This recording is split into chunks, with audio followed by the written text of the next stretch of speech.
Do you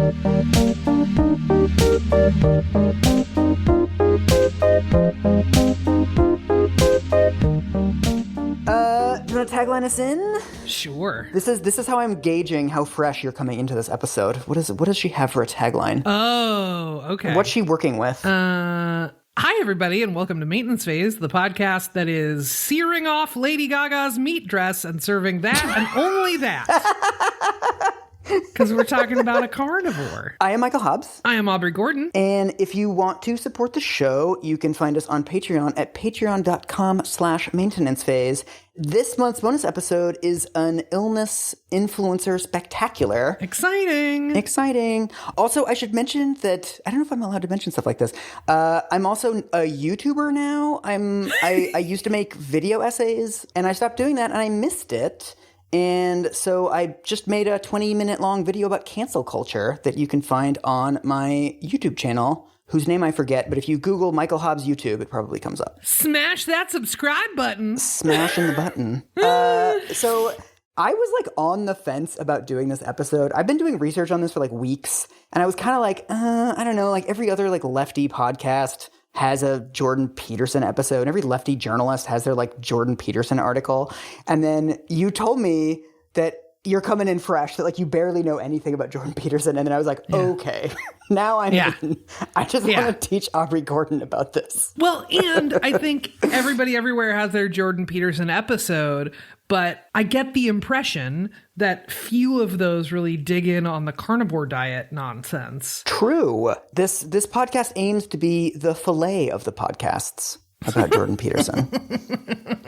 all beef metaphors. Yeah, you're at a churrascaria. Tell me what you know. Who's this Jordan Peterson guy? Give me everything you know. He's a professor of like psychology or something, right? Yep. My impression is that he's done quite a bit of work to lend some sort of like legitimacy by virtue of his academic work to things like men's rights activists and quote unquote gender critical feminists who I would just call TERFs. And that he has had quite a bit to say about cancel culture and the corrosive nature of cancel culture, according to him. Most recently, the thing that I did see is that he wrote a whole op-ed about how he quit his job because he was being canceled. And I was like, whoa, hang on. Which one is it? What? I think you saw that because I was like furiously tweeting about it. I might have seen it from you. I was like, what on earth? That might be right. I was like, this is a rancid flank steak of an argument. I've been so wrapped up in like anti-fat garbage people. Oh, yeah. I have really missed the quite a few of the headlines about Jordan Peterson. You've missed all the beef grifters, and I'm going to introduce you to the beef grifting environment. Beef grifters. Yeah, sounds great. What I basically wanted to do was look into the phenomenon of Jordan Peterson and also the specific ways that Jordan Peterson, I think partly inadvertently, ended up launching a new fad diet. I mean, I looked into this. The carnivore diet as a thing essentially did not exist before Jordan Peterson talked about it on the Joe Rogan podcast. Yeah, I mean, it didn't exist before Jordan Peterson talked about it because why would it? Why on earth would anyone be like, I'm only eating, I assume it's red meat, right? It's worse. We have a clip. Oh my God, I can't wait. Okay, so this is what happened. I stopped snoring the first week. I thought, what the hell? Then I lost 7 pounds the first month. My legs were numb on the sides. That's gone. And my psoriasis disappeared. The last thing that went away for me, I was still having a bitch of a time with mood regulation, and that sucked because when I changed my diet, I didn't respond to antidepressants properly anymore. They weren't working. I was still really anxious in the morning up to 3 months ago, like horribly, and then it would get better all day. People said, well, you're under a lot of stress. And I thought, yeah, I've been under a lot of stress for like 10 years. It's like, it's a lot, but it wasn't any more stressful than helping my daughter deal with her illness, that's for sure. That, no, this is something different. And she said to me, quit eating greens. And I thought, oh, really? Jesus, Michaela, I'm eating cucumbers, lettuce, broccoli, and chicken and beef. It's like I have to cut out the goddamn greens? It's like, try it for a month. Okay. Within a week, I was 25% less anxious in the morning. Within 2 weeks, 75%. And I've been better every single day. Here's the coolest thing. I've had gum disease since I was 25. It's gone. It's like, what the hell? And you've done no blood work, so you don't know what your lipid profile is, or no, I'll get that done again when I go back. Do you take to any Toronto. vitamins? No, I eat beef and salt and water. That's it, and I never cheat ever, not even a little bit. Nothing. Soda, no wine. I drink club soda. I'm curious about this. I'm very curious, and I think I might try it. This is like the reverse version of the Super Size Me recap. Yeah. Do you know what I mean? It's like the good news version. This is the same, like, numbness on the side of your legs. The old joke is, what do you get when you play a country song backwards? You get your house back, you get your wife back, you get your car back. That's right. And this is like the same thing. It's like he's getting his gums back, he's getting his legs back, his sleep back. I mean, it is truly wild to talk about someone only eating...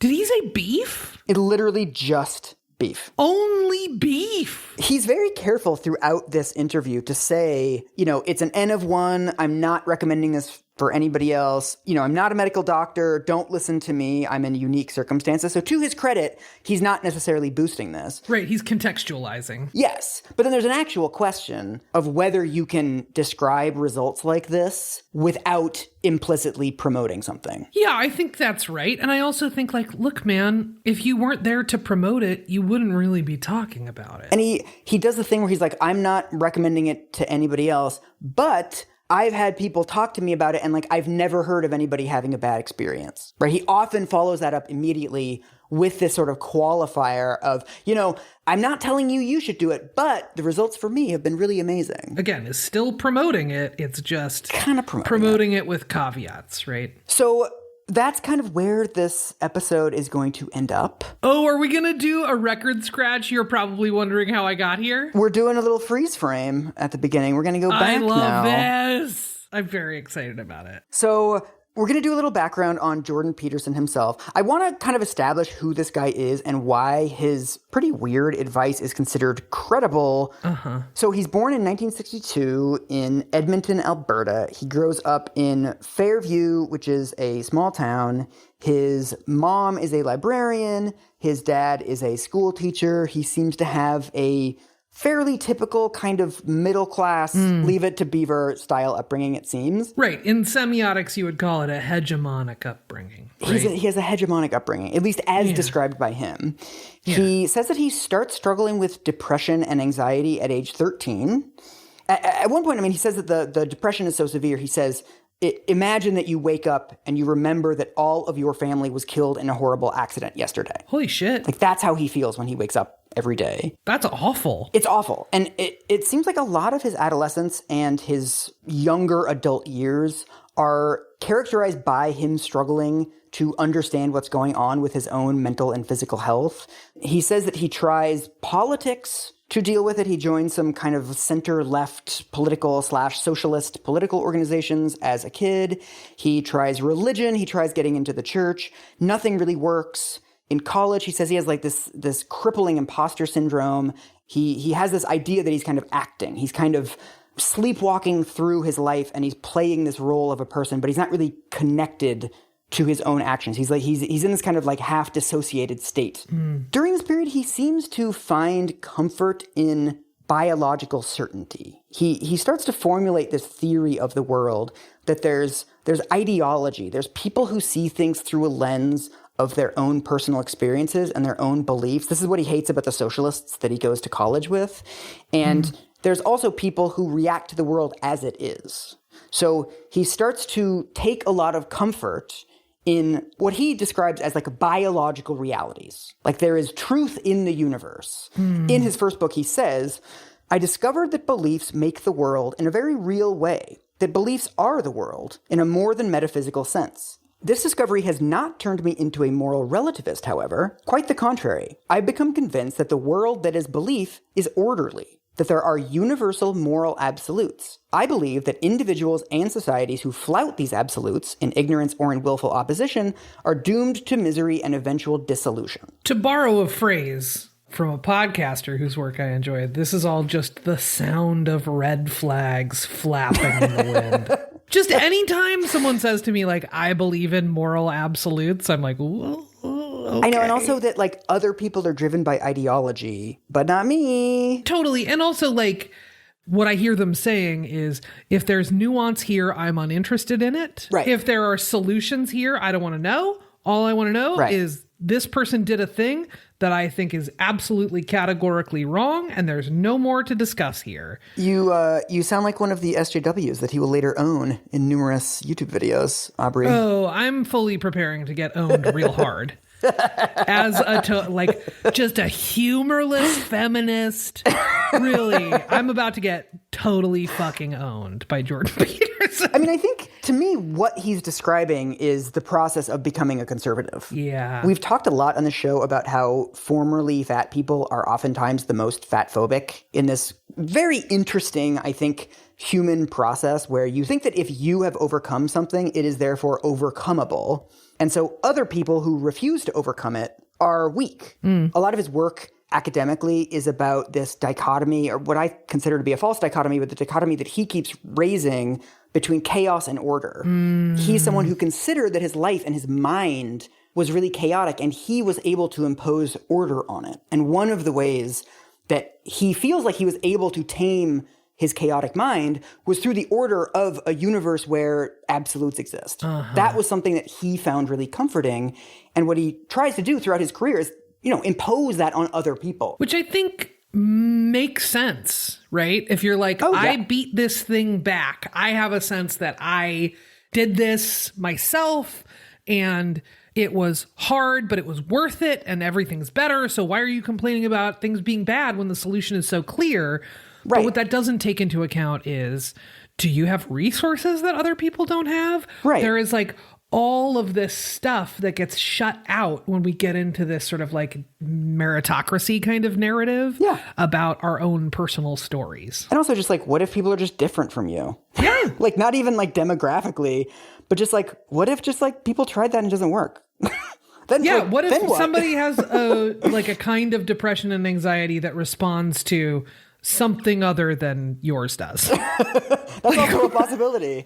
So, this is me kind of projecting onto this. This is me creating my own interpretation. Obviously, I don't think that he's explicitly saying that like I am building my worldview from my own personal experience, but I think that that's something that all of us obviously do. But I think that especially straight, white, hegemonic dudes are not really trained to like see that that is what they are doing, right? Like I am applying my personal experience to the world. I am making that the basis of my worldview. Men are not told that like this is the process they are going through. They are told that the process they're going through is like the process of seeking truth. Yeah, that makes sense. That makes sense. So this part's really boring. This is like the Wikipedia stuff. He goes to grad school. He does his PhD. He becomes a psychology professor at Harvard for 5 years. And then he gets a post in 1998 at the University of Toronto. And somehow when he's doing all of this academic work, he's also seeing 20 patients a week. Whoa. He's like a very productive guy and like it seems quite prestigious. He has like a lot of publications, and I've read things by other people in his field that he's a well-respected guy in his field. This is not some like crank that like started doing crank shit elsewhere.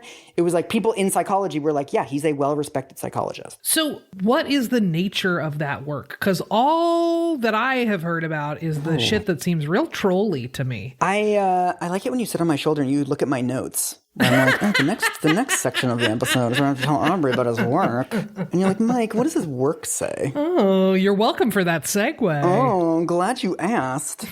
So, okay. In 1999, he publishes his first book, which is called Maps of Meaning. I have heard, I don't know if this is true, but I've heard that before he becomes famous, the book only sold roughly 500 copies. Oh, wow. It's very academic. It's 602 pages long, the version of it that I have. It is catastrophically unreadable. Oh, really? Man, I have read some books for various podcasts, Aubrey. I've never read something like this terminally unmeaningful. It's absolutely incredible. So I'm going to send you a screen grab of, you're not going to believe me, but I swear to God, I'm being generous. And like this paragraph isn't that bad. Let me open it up. Oh, it's a brick of text. Look at all of the stuff that's going on in this paragraph, right? There's like 5 things in italics. There's a shitload of parentheses. There's basically like something in parentheses every sentence. There's quotation marks. There are 2 M dashes within a parenthetical in a sentence that has multiple other parentheticals and a semicolon. Like it is, there are clauses on clauses on clauses happening here. I should have sent you a trigger warning. Look what it does to your body to try to understand this fucking paragraph. My eyes are bouncing around on this image file that you sent because it is so disorienting. So I'm sending you, I copy pasted this into Word and I cleaned it up. Oh, did you? It's still gibberish. This is the thing. Oh my God. Myth is not primitive proto-science. It is a qualitatively different phenomenon. Science might be considered, quote, description of the world with regards to those aspects that are consensually apprehensible. Myth can be regarded as, quote, the description of the world as it signifies. The mythic universe is a place to act, not a place to perceive. Myth describes things in terms of their unique or shared affective valence, their value, their motivational significance. The sky and the earth of the Sumerians are not the sky and earth of modern man, therefore. They are the great father and mother of all things. This is the cleaned up version. You know that I'm on a big writing deadline currently, that I am like hammering out pages and pages. And this is my nightmare. These are like my literal nightmares of like, I'll wake up in the morning and read what I wrote the day before, and it's going to be just this. I know. The mythic universe is a place to act, not to perceive. Like, oh God. Trust me. Trust me. It's not better in context. I've read this entire chapter, and this paragraph does not make any sense. And it sounds smart. Like, myth is not proto-science. It is different. Okay, was anyone saying that it was proto-science? Not really. So you're like deep. Sorry, I can't keep talking about this. I can't keep talking about this. So behind all of this stuff, he gives a million lectures. I have spent like the last 6 weeks trying to understand what the fuck this dude is talking about.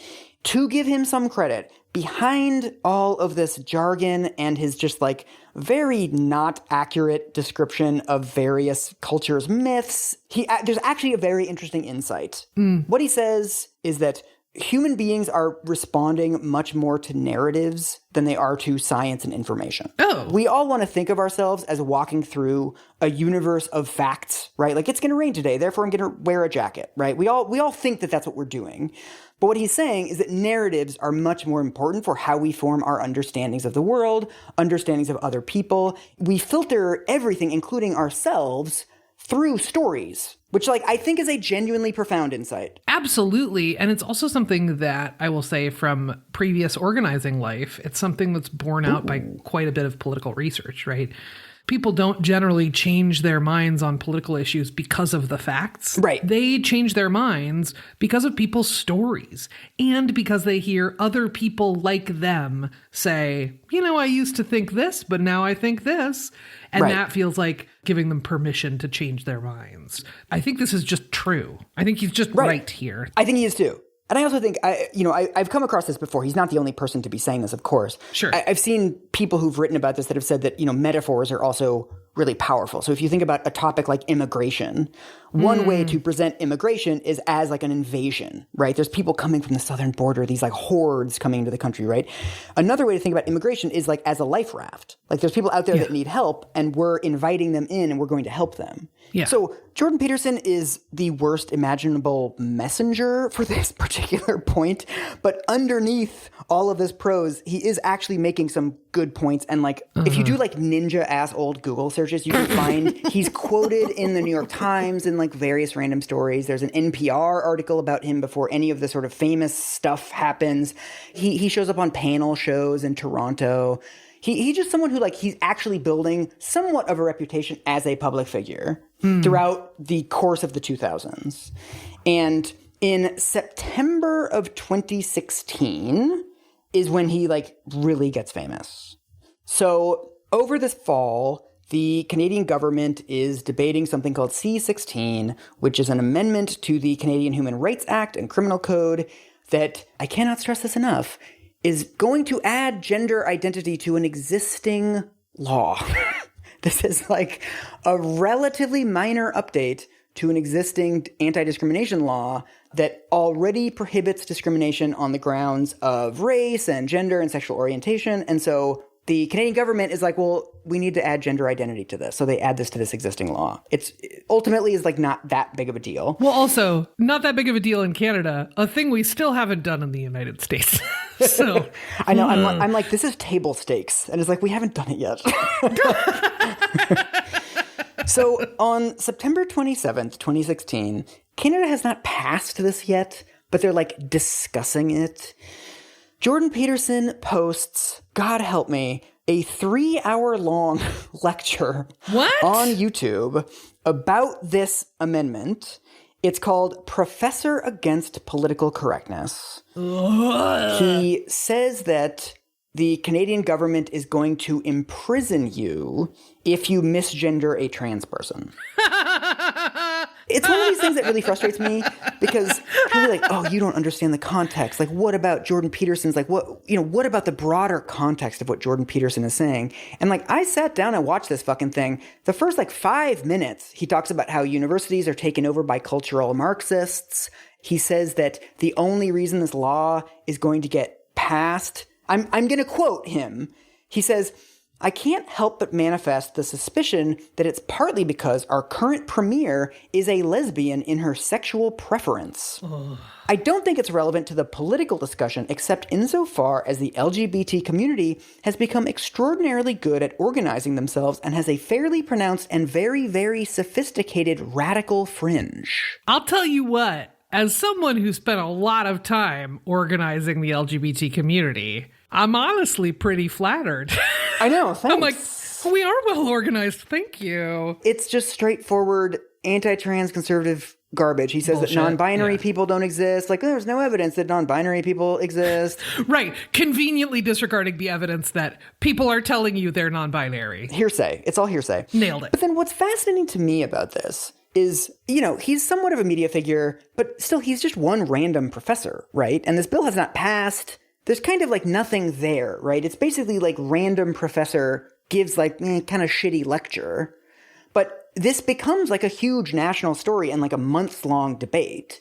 So the day after he publishes this lecture, it shows up in the student newspaper, and the right-wing press in Canada picks up on it. And then 2 days after that, the BBC comes out like a weirdly sympathetic profile. Where it's like, oh, like the professor who questions the trans dogma or whatever. And it's like, so we've now whipped up this basically like fairly inconsequential, like dude says asshole thing in a lecture. We've now kind of created a debate out of thin air out of this. Like nothing has actually happened. Well, listen, myth is not primitive proto-science. Exactly. It's... As the best book I've ever read told me. It's a place to act, not to perceive. Come on. You know this. It's so ridiculous. He basically like becomes this public figure overnight. So within, I think it's 6 months, he's earning $80,000 a month on Patreon. Holy shit. So he ends up being interviewed for various articles. There's a million profiles of him as kind of like meet the man who's like the most important thinker on the new right. And, he goes on Politically Incorrect. I mean, within a year, he does a 160 city speaking tour. He's like Fish. He's like going around the entire country and like talking to people. And some of these venues are selling out like 3,000 seats. Listen, don't drag Fish into this. Leave the good people of Fish. They didn't do anything with Jordan Peterson. This all kind of culminates in 2018 when all of this fame produces his first pop book, which is called 12 Rules for Life, which is based, I did not know this until I read it, but it's based on a series of Quora posts, like, the Q&A website?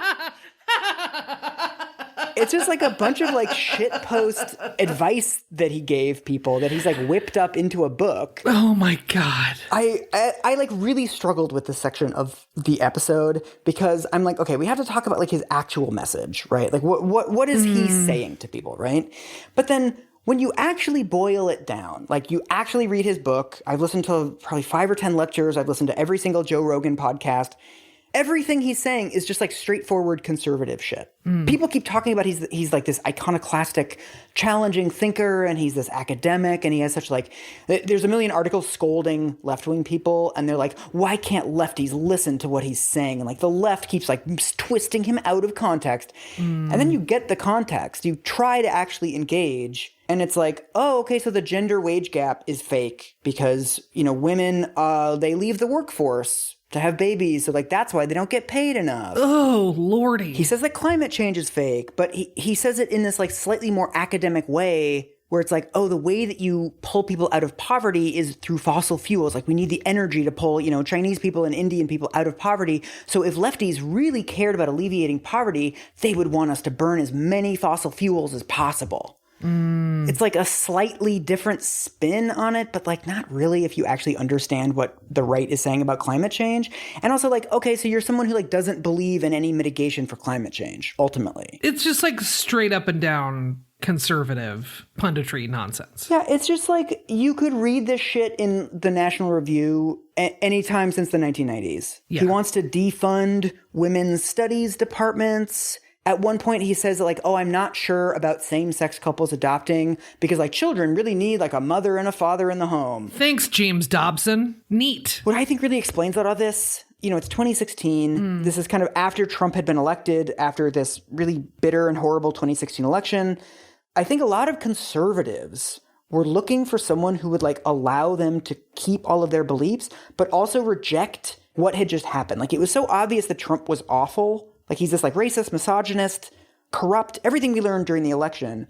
And people felt kind of icky about voting for this guy, right? And the fact that he was the figurehead of conservatism. And so I think there was this huge unstated demand for, like, allow me to remain a conservative and allow me to support Donald Trump. Right. I want to keep all my beliefs and I want to keep all my anxieties, but I want them to be repackaged and sold to me in like more academic language, like in language that is more palatable to me and makes me feel like I'm challenging dogmas rather than just the stuff that I already believe. Right. Like, I would like to support this candidate, but I don't want to be seen as one of his supporters. Ugh. Exactly. I would like to support this racist, but I don't want anyone to think that I am racist. How can I do that? Make it seem intellectual. Exactly. Right? Make it seem like it's rooted in some kind of science or some kind of valid critique, or make it seem like people who do think that supporting Donald Trump makes you racist are actually like really regressive and they're resisting debate, which is part of a healthy democracy. And all of that kind of stuff that is like legitimates what is functionally just like discomfort with a decision that they have made. Yes, exactly. And yeah, I have nothing to add. I'm just like, yeah. Yeah. So this is also, I think, a big part of his appeal to conservatives is this thing that like he's an academic and he's a little bit inscrutable. I think this is also part of the marketing. Like the joke during 2017 was that his Ben & Jerry's flavor was "that's not what I meant," which is very good. This is an excerpt from a very good New York Times profile of Jordan Peterson. Actually, let me send this to you. Yeah, send me a quote. Ba-ba-ba-ba. Mr. Peterson illustrates his arguments with copious references to ancient myths, bringing up stories of witches, biblical allegories, and ancient traditions.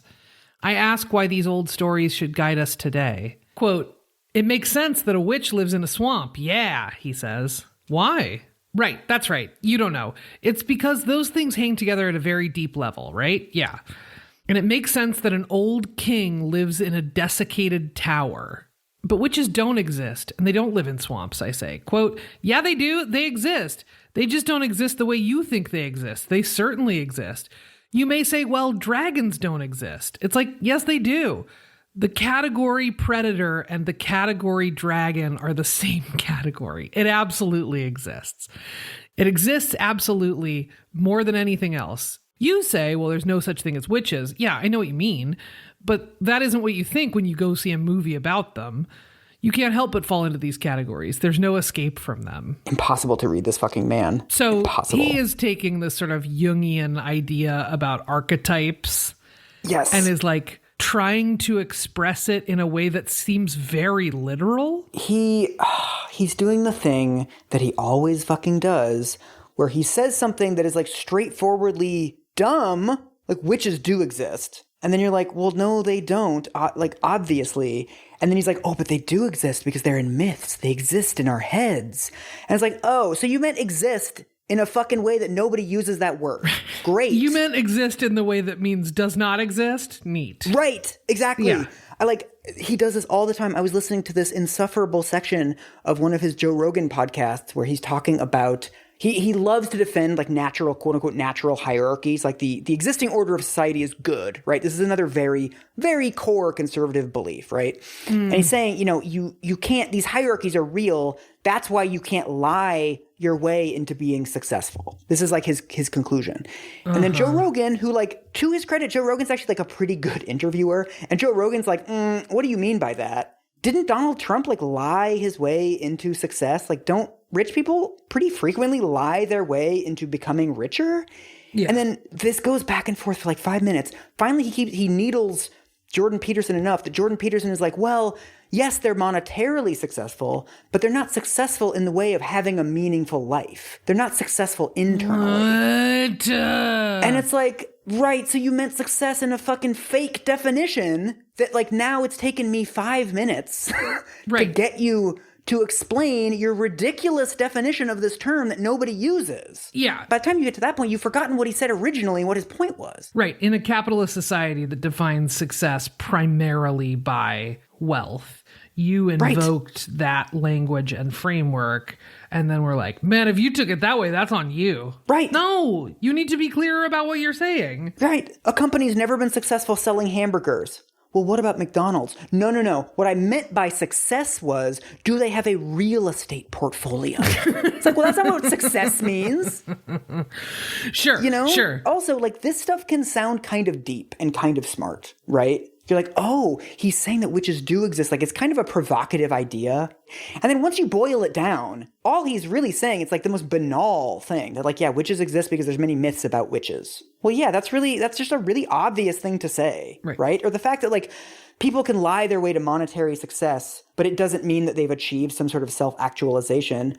Also pretty banal. Yeah, like, sure. Yeah, okay. Then what? So much of his success is really just like taking these conservative, just bog standard conservative views and then like encoding them like fucking Enigma device in these like weird roundabout phrases and these like totally just disjointed sentences. And then you have to like decode them. And by the time you figure out what they mean, like you feel smart. Yeah. You're like, oh, we're like vibing. We've gotten on the same page. But it's like he hasn't actually said anything. Yeah, I mean, I'll say, that doesn't mean you have a better argument. Right. That doesn't mean that you're making good points. It just means that you're using words that sort of like attract people's attention. I forget who I'm stealing this from, but somebody said that everything he says is either false or obvious. I feel like that's true. I like that one. I mean, the thing that I was going to say is like, when you step onto TV or you get on mic on the radio or a podcast or whatever, you do have to communicate things in a way that people can understand. And if you don't, that's not actually on them. Right, exactly. That's pretty much just on you. Okay, so we're finally at the point of the episode where we're circling back to the carnivore diet. Okay, let's roll. He comes to the carnivore diet through his daughter, Michaela. This is actually like a pretty sad and pretty understandable story. So Michaela is diagnosed when she's 7 years old with chronic juvenile rheumatoid arthritis. Oh, that's rough, man. She has her hip and her ankle replaced when she's 16. Whoa! She is on 7 different medications by the time she's in college. She has severe depression. She's then taking medications for the depression. She goes to university, but she has to drop out for, a combination of the physical issues and the mental issues. She says at that time she can only really be awake for like 6 hours a day because she has chronic fatigue. Like, it's just a really awful story. Yeah. And I think as many people do when they have these clusters of like interacting and complex illnesses, she has this like sense of desperation and she starts experimenting with her diet. So in 2015, she cuts out gluten and she sees like this dramatic improvement in like both her physical things and her mental things. but it's not quite enough. So that she then sort of switches to keto. It helps a little bit more, but it still feels like it's not quite enough. And then she's surfing the internet and she comes across a woman named Charlene Anderson, a woman who claims that she cured her Lyme disease from an all-beef diet.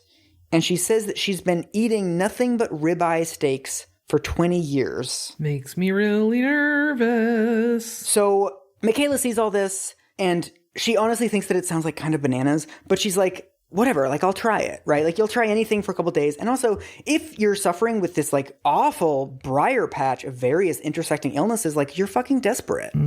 So she goes on this all-beef diet. According to her, everything cleared up. This is from a post on her blog in 2016.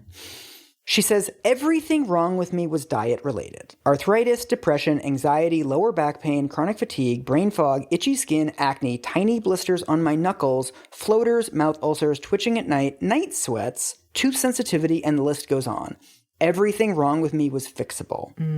As you heard in the clip, in April of 2018, this is 2 months before he goes on the Joe Rogan podcast, she tells her dad to go on this all-beef diet, and like maybe it will work for him too.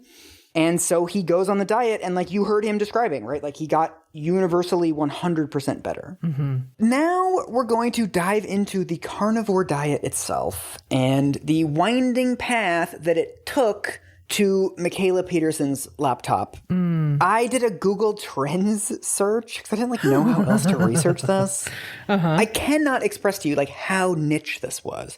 The earliest evidence of this existing that I could find was a bodybuilder in the 1950s who recommended an all-meat diet. You know how bodybuilders have a bulking and a cutting cycle, and it's like, 30 days of this and 90 days of that. It's like very regimented. Sure. The all-meat diet was like one of those short-term regimens.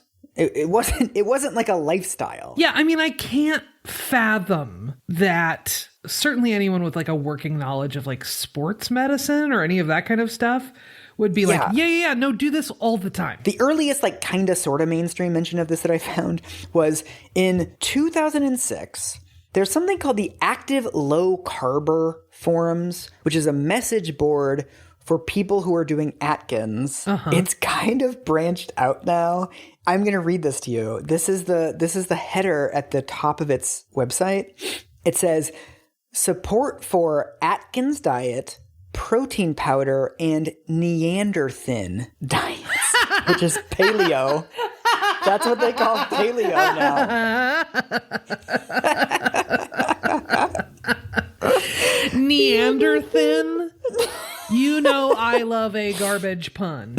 This is like next level. So in 2006, there was a guy on this forum who was apparently like a pretty prolific commenter whose name was Owsley Stanley, who's like a legendary guy because he was a roadie for the Grateful Dead. Whoa. So he started posting in 2006 on these forums the fact that he had been living an all-meat life for 47 years. Wow. People now, like the sort of carnivore community now, has collated all of his posts, and it's 251 pages long. Oh my God. This guy wrote like a Bible. Yeah, he wrote a book on the internet. This is an excerpt, and like this is so typical of the way that carnivore people talk about the diet. He says, it requires a powerful will and determination to change to succeed in adopting the quote-unquote extreme diet that this website is based on.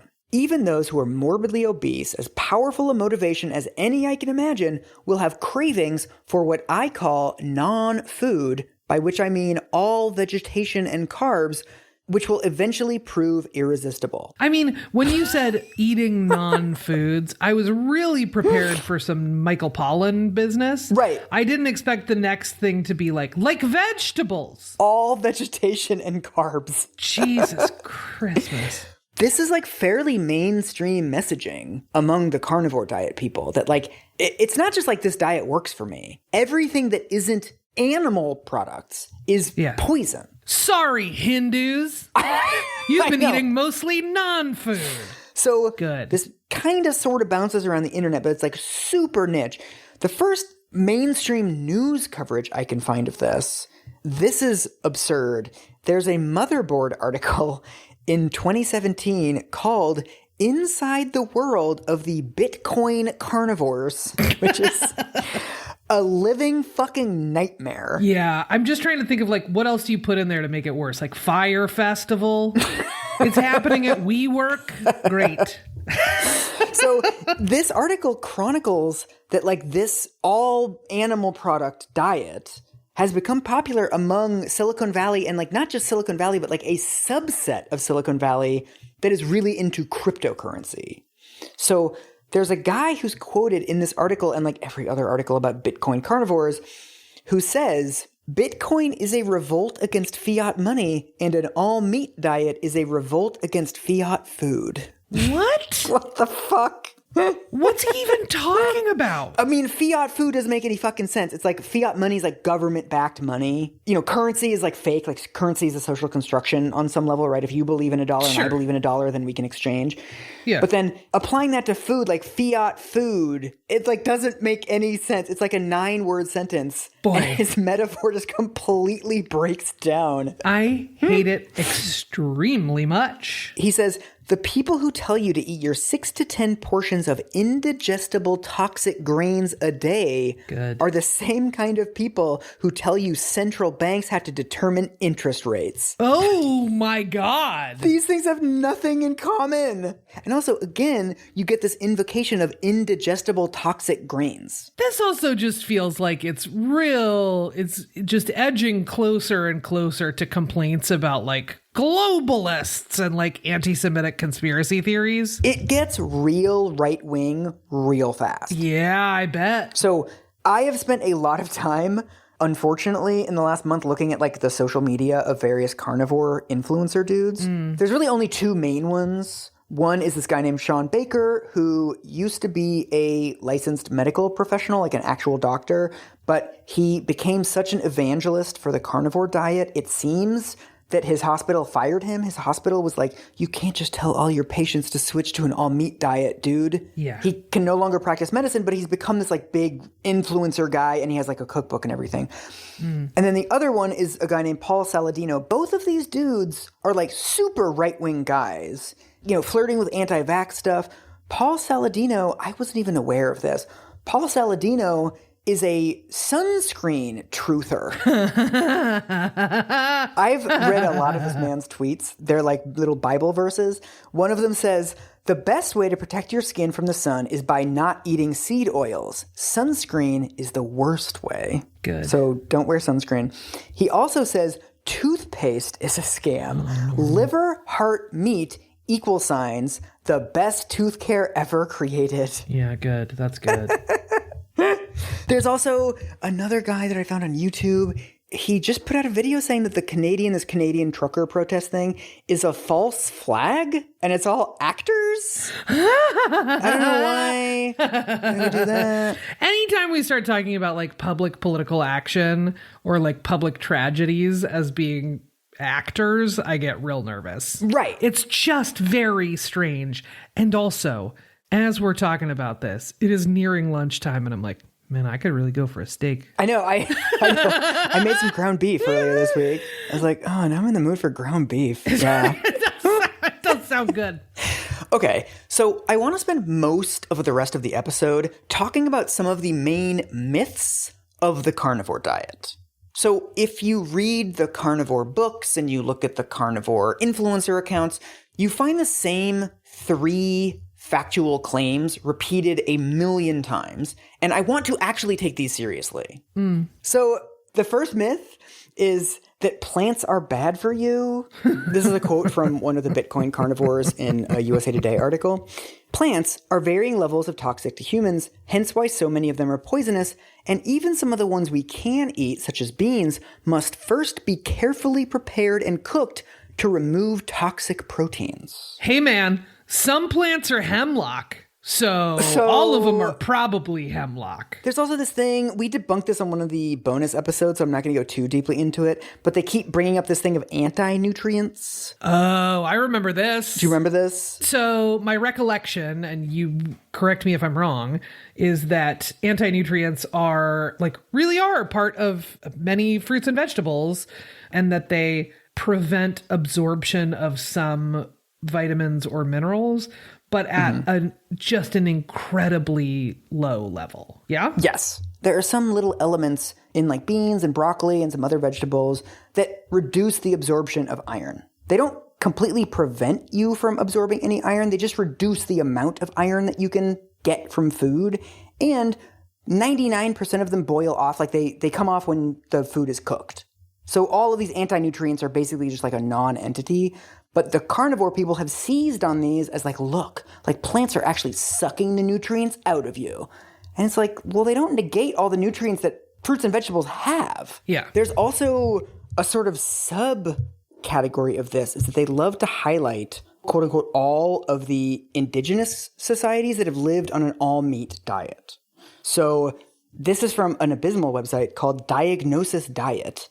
It says, to the best of my knowledge, the world has yet to produce a civilization which has eaten a vegan diet from childhood through death, whereas there are numerous examples throughout recorded history of people from a variety of cultural, ethnic, and geographical backgrounds who have lived on mainly meat diets for decades, lifetimes, generations. This, for some reason, is very important to the carnivore people, that there are societies that have lived on all meat diets and have been fine. The sort of the obvious one, the one that they bring up the most is the Inuits in the far north. I looked into this expecting to debunk it, but it's actually true that the vast majority of their calories came from animal-based sources. But this is an excerpt from a Discover magazine profile of Patricia Cochran, who's a Alaska native who writes about her childhood growing up there. She says, our meat was seal and walrus, marine mammals that live in cold water and have lots of fat. We used seal oil for our cooking as a dipping sauce for food. We hunted ducks, geese, and little land birds like quail. We caught crabs and lots of fish, salmon, whitefish, tomcod, pike, and char. The elders liked stinkfish, fish buried in seal bags or cans in the tundra and left to ferment.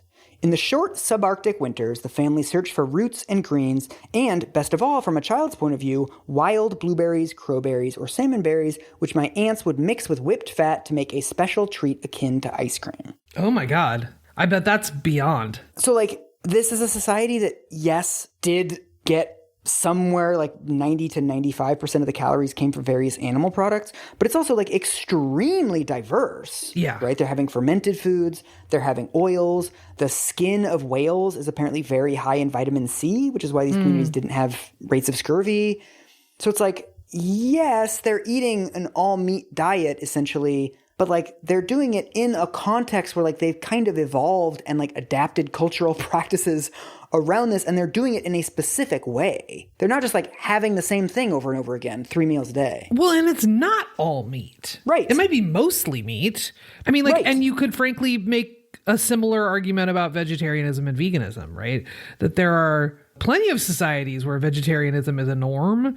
That doesn't mean that because it wasn't completely vegan by today's standards all the way, all the time. Right. It's searching through history to prove your weird point about your extremely contemporary diet. It's also so fucking weird to me because you can find these debates online of how many berries were they eating, or how long was the summer growing season when you could find roots, blah, blah, blah.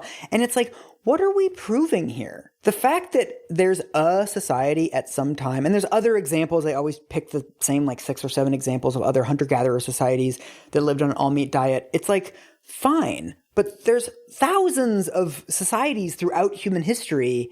Most of them were omnivorous. It's not really an argument to say that this one society lived on this diet, therefore it's the best diet. Yeah. The fact that the Inuits did this, the only thing that proves is that it's possible for humans, and humans don't instantly die living on this diet, which that's kind of useful information. But it says nothing about an optimal diet. Yeah. So then what? Right. So the second myth is that meat is a more pure way to eat, or a cleaner way to eat. There's a lot of weird purity stuff wrapped up in this. Yeah. But one of the things that's very interesting to me is that when Michaela Peterson talks about doing her version of the carnivore diet, she tells The Atlantic that when she's doing this, she allows herself to drink bourbon and vodka. What? The author of the piece is like, well, wait a minute. If this whole thing is about like clean eating, the reason it works is like toxic, gets toxins out of your system. Yeah. You then allow yourself alcohol? Well, it's a disinfectant, Mike. Right, exactly. It's very healthy. And also, like, a lot of the sort of Silicon Valley bros talk about, plants are poisonous and it's toxic, whatever. But then they also talk about how they allow themselves to drink coffee on the diet. And like, well, coffee's a plant. Why are there these carve-outs? And there's one of the carnivore influencer guys, they only eat beef and salt. But he says that the salt has to be Himalayan salt. What the fuck is this? The fucking like $7 salt at the store. It feels like the bulletproof coffee stuff, which is like put butter in your coffee, but it doesn't work unless it's grass-fed, where you're like, what? Yes. Why? Dude, the beef people have a weird fetish for grass-fed, man. Everybody says that you have to do it with grass-fed beef or else it doesn't work. Which, like, I fucking looked into this. The reason why this diet, quote unquote, works, especially for weight loss, is because fat and protein make you feel full. Sure. This is why the Atkins diet, quote unquote, works. This is why keto works. It's like you just feel really full if you eat like just a steak and nothing else, right? And one of the main reasons that works is because most steaks are like high in fat, right? Sure. But grass-fed beef is much lower in fat. Yeah. Like this was kind of the marketing of grass-fed beef. Originally, it was like diet beef. So the whole like the logic of the all beef diet completely breaks down because you're going for the kind of beef that doesn't fit the parameters, like the biological parameters that you're actually going for. You should be looking for highest fat available. It's the same with vitamin stuff. If you look at the rhetoric of the people recommending grass-fed beef, they always point out that grass-fed beef has 2 to 3 times more omega-3s. And this is actually true. I looked this up. If you look at a hamburger patty, a normal beef patty has like 30 milligrams of omega-3s, and then a grass-fed hamburger patty has 90 milligrams of omega-3s. You look at that as like a lay person and you're like, wow, 30 versus 90, like that's a lot higher, obviously. Yeah. But then what they don't give you is the broader context. So if you go look up the daily recommended allowance of omega-3s, it's 1,600 milligrams. Yeah. To get up to your daily allowance, you'd have to eat 20 hamburger patties. Even a grass-fed hamburger patty has less omega-3s than a single walnut. So it's like they defend the carnivore diet on the basis of the nutrients that it has. But you're like, well, if you're interested in nutrients, then you would be eating a varied diet. Yeah, it's just, I don't know. I mean, you mentioned this in a previous episode, so it's been on my mind ever since, that like there is this weird ritualization. Oh, yeah. Right? That is like, no, it can't just be butter. It has to be this particular kind of butter. It can't just be this. It has to be this specific, like it can't just be salt. You can't use Morton's. You got to have Himalayan pink salt, which all sort of contributes to this thing that we've definitely talked about before on the show, which is basically like, if it doesn't work, then that's on you. Right. Oh, totally. Yeah. The butter was grass-fed, but not hormone-free, or it was hormone-free, but not grass-fed. Sure. Yeah. It's so nitpicky in its sort of application currently, but when it looks for historical examples to legitimate itself, it is extremely not nitpicky. Right. I mean, there's a very good article in The Atlantic about this diet and all the sort of social constructions that go along with it. And he says, the beneficial effects of a compelling personal narrative that helps explain and give order to the world can be absolutely physiologically real.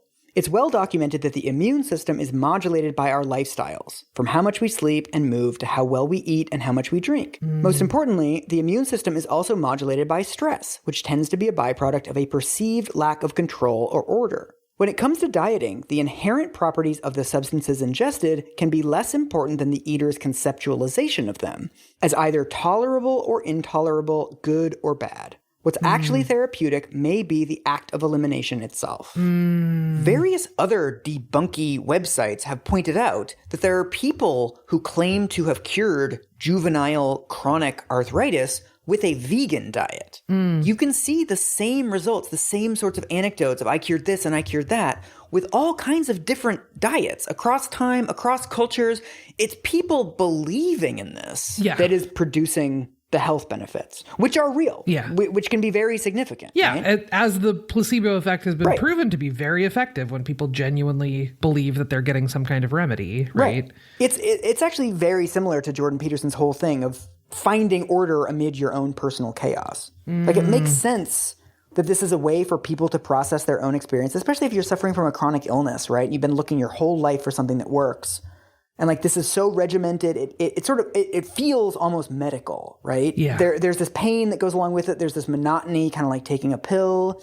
It's like you're turning food into this more medical paradigm. Yeah, but it can't be that, Mike. It's got to be. No, it's got to be that it's all just beef, salt, and water. It's grass beef. Definitely not socially influenced. It's definitely not shaped by your expectations. None of that. It's just beef, salt, water. So the final myth we're going to debunk, this one's a little bit longer. Carnivore people say quite frequently that meat is what made us human. This is an excerpt from the Grateful Dead guys, somewhere in the 251 pages. Oh my God, delightful. He says, humans were totally hunting peoples until the end of the Paleolithic age. No Paleolithic archaeological dig has ever produced any food residues from vegetables. The so-called Neanderthal and Paleo diet thus are both nonsense. True Paleolithic people were total carnivores and ate no veggies whatsoever. In the relatively short evolutionary period since the consumption of vegetables as food, there has never been any real adaptation to such low-grade, low-energy, difficult-to-digest foods. Because we have no adaptation to digesting or processing vegetables, they are basically all very bad for us. So, two things. One, citation fucking needed, my guy. Also, this plays into this absolutely bizarre trope that is like, we just need to return to our roots. We just need to like eat and behave like cavemen is sort of the idea, right?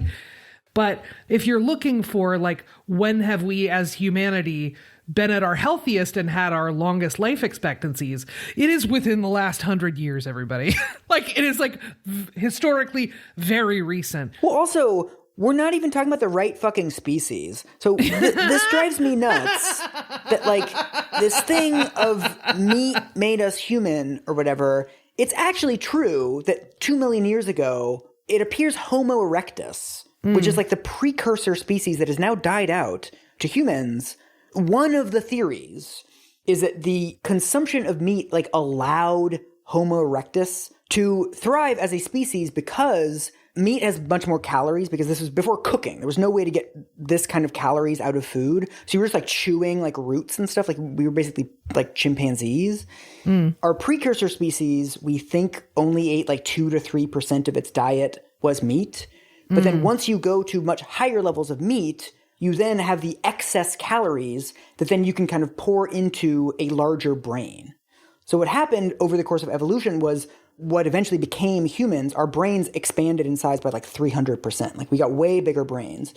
It takes a lot more calories to have bigger brains because brains use up so much energy. So you sort of need to have more calories coming into your species. And so the explanation is that like maybe we did switch to meat eating, and that allowed us to have larger brains and also smaller guts because it's easier to digest. You don't need as many like layers of your gut to like break down root fibers and shit. So that is actually like a fairly credible theory on this, but it's like much more disputed. It's not clear that that happened. Right. It's a theory. Yeah. And it's like there's other versions of it where like it might have actually been cooking that did that, because when you start to cook vegetables, like, you know, think of a raw potato versus a cooked potato, you have like way more calories that are getting out of it. Once it's soft, you don't have to digest it as much. You can absorb more. And then the biggest thing is like, what does it mean to say that meat made us human? Right. It's like, you could also say that like fire made us human. You could say that social organization, cooperation made us human. You could say basically anything made us human. It's like a totally meaningless thing to say. Well, it's also just a fundamentally weird and flawed premise to say, because there's this sort of evolutionary theory about the role of meat, it does not then follow that only eating meat would facilitate your individual health. right? In the space of one lifetime. Evolution is something that takes place over the course of centuries, millennia. Right. The idea that you could do something that somebody thinks contributed to evolution, and that would then either facilitate your individual health or like, I don't know, make you personally evolve, which is not how evolution works. Like, it's just so, like, the logic just falls apart on like any level of examination. And this is also, it's so funny reading actual scientists that work on like early man and precursors to man.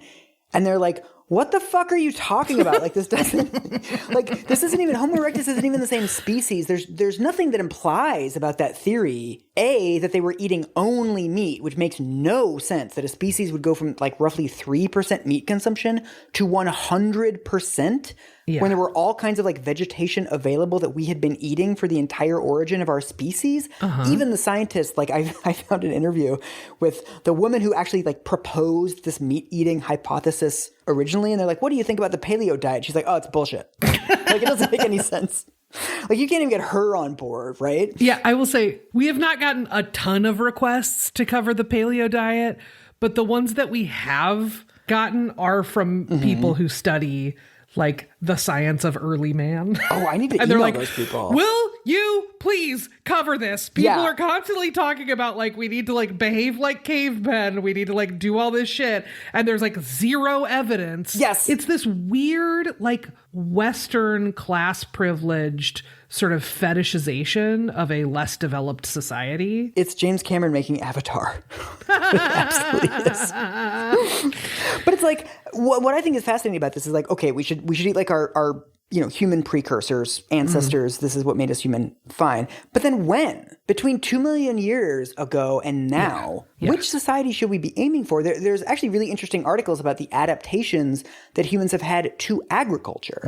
So there's some societies that have been drinking a lot more milk. Northern Europeans have way more lactase, and they can process lactose, whereas like most people in East Asia cannot process lactose. Right. Okay, well, should I be drinking milk? Is it right to be drinking milk? Well, where are your parents from, and their parents and their parents? Yeah. It's not clear to me why we should be looking 2 million years ago to like a species that no longer exists when much more recent history is available, if that's even what like the logic that we should be looking at. Because there's tons of research on early humans and like the enzymes they had in their saliva could like break down starchy tubers and stuff. Like I went like down a deep rabbit hole in this stuff. It's super interesting, but it's just like, it's not a credible view, A, that like early ancestors should be dictating how we're eating today in general, and B, that early ancestors were eating all meat. Right. It is way the fuck easier to go pick some berries, to go find some mushrooms, to forage, than it is to track down, kill, cook, and eat an animal. So this is my attempt to like bring us full circle. Here we go. Brace yourself. What is interesting to me about the intersection between all of these like bullshit carnivore myths that are bouncing around the internet and Jordan Peterson, everything we've just talked about is demonstrating Jordan Peterson's one insight that people respond to narratives and not facts. All of the reasons why people do the carnivore diet, it's fucking narratives. This is what makes us human. There's a lot of weird masculinity shit. This is what makes us men. It's all bullshit, but it's all like a story. It's a very convincing story that you tell yourself not only about why this diet works for you, but why it is superior to all the other diets. Yeah. You just want to connect with your sense of like power and ruggedness and whatever as like a dude, and you feel disconnected from that currently. So the idea of eating like just only beef, like man food, really resonates with that in a way that Weight Watchers points, for example, might not. It's also funny to me that Jordan Peterson totally rejects this thing that like, gender is socially constructed or race is socially constructed. He hates this shit. And he's actively socially constructing it. Yeah. His entire career is this like perfect demonstration of how you can fall into exactly the traps that you yourself have identified. So like that's the thing that happens when you sort of go, oh, nothing's socially constructed, everything is real. regardless of what you say and what you want to believe about the nature of gender or race or whatever other thing. Like, it just is real, so deal with it. And what that allows for is it allows for people with a great deal of privilege to construct their own affirming narratives while also shutting down anyone else's affirming narratives, right? Right. It is such a weird, blatant moment of like, you're making shit up. Anyway, here's the shit that I made up. Right. And also presenting it as fact and presenting it as settled science too. Yeah. Of like, well, look, the meat's what made us human. So look, you're saying a vegan diet works for you. I'm sorry. Like, that's just not a human way to eat. Yeah. That's an ideological argument, but you don't realize that it's an ideological argument yourself. You think that you're just stating a fact. Well, and even if you do, you're not going to say that. Right. Exactly. Like, you've wrapped up too much of your political and cultural capital in insisting that your viewpoint, it's a very convenient thing to do, to say, everyone else has biased viewpoints, but mine is based in science and you cannot question it. Right? Like, it is this sort of self-preserving logic that is utterly bizarre, but there is this kind of head in the sand response to any kind of criticism of it that's like, nope, mine is real. Yeah. Mine is real and rational. Yours is made up and fake. So I thought that I should do a whole thing like debunking the carnivore diet and talking about, studies and stuff. But it's like, do we have to debunk it? It's one food. Like, I've seen these like debunkings that are like, red meat is like linked to higher cholesterol and heart attacks. And I'm like, it's one food. Yeah. Like, broccoli is very good for you. You shouldn't go on an all broccoli diet. Right. So the idea that like we even have to make any work to say like, don't eat nothing but ribeyes. Can humans live if they eat nothing but ribeyes? Probably, or like apparently. Yeah. I mean, part of me feels like you actually have to give like fewer warnings to people not to try this in an episode like this, because the diet is so fucking deranged. I mean, there's so many articles where like, I'm a writer and I'm going to go on the all meat diet. And like, no one lasts longer than like 5 days. Yeah. One poor guy from The Guardian makes it like 3 days. Like, some dude from Men's Health just like totally fucking breaks down and like quits the assignment. Like, people cannot do this. Yeah. The final thing I want to say about this is there's like a number of side effects from this diet that are like, I don't remember, like backyard downstairs stuff that I don't really want to talk about on the podcast. I mean, I'm going to go ahead and assume you're just talking about constipation, right? Like a zero fiber diet. There's a period of like fountainous, not constipatedness. And then there's a period of like, because there's no fiber, then it becomes like the opposite. Yes. I do like quietly pressing you to talk about poop. I mean, I don't know why you've done this to me. What are you doing? It is a particular favorite of mine. Why? But then, I mean, there's all kinds of weird side effects of this. Sure. Medical professionals are unanimous in like, don't do this diet. It's really bad news. But one of the bad newsnesses about it is that eating this for too long, like one food, can, it seems like, change your gut bacteria and change what your body is able to absorb.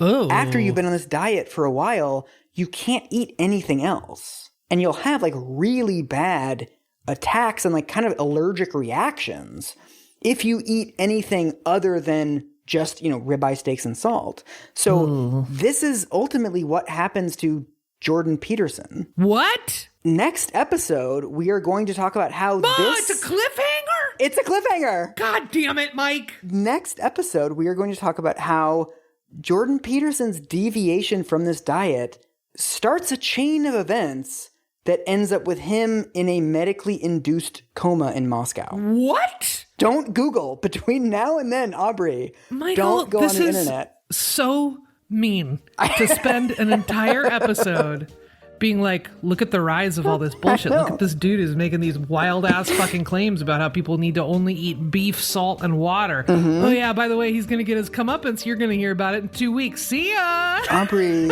reality is a place of myth, and podcasts are a place of me fucking with you. That's what I learned. That's what I learned from a book I read.